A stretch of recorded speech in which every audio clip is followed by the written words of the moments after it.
ख़बर बवासा शेयर कंदालो। कराची में मुख्तलिफ़ सियासी पार्टियुनि जे अॻवाननि तरफ़ां PP में शमूलियत जो ऐलान कियो वियो आहे। Pakistan Peoples Party Karachi division जे सदर ऐं सूबाई वज़ीर सईद गनी सां कोरंगी ज़िले जे मुस्लिम लीग नून, तहरीक इंसाफ़ ऐं MQM ऐं ॿियनि पार्टियुनि जे वफ़द मुलाक़ात कई आहे। Zaheer Abbasi wise chairman PS 95, Dilawar Khan wise chairman PS 95, Asif म्यो ऐं ॿियनि पिण PP में शमूलियत जो ऐलान कयो। MQM पाकिस्तान ऐं PTI जे UC 8 कोरंगी मां जहांगीर म्यो, निसार अहमद, फहाद, वक्कास निसार ऐं ॿियनि पाकिस्तान पीपुल्स पार्टी में शमूलियत इख्तियार करे वरिती आहे।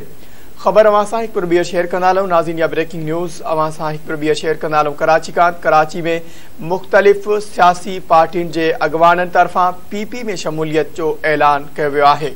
Pakistan Peoples Party Karachi division जे सदर ऐं सूबाई वज़ीर सईद गनी सां कोरंगी ज़िले जे मुस्लिम लीग नून, तहरीक इंसाफ़ ऐं MQM ऐं ॿियनि पार्टियुनि जे वफ़द मुलाक़ात कई। Zaheer Abbasi wise chairman PS 95, Dilawar Khan wise chairman PS 95, Asif म्यो ऐं ॿियनि पिण PP में शमूलियत जो ऐलान कयो आहे।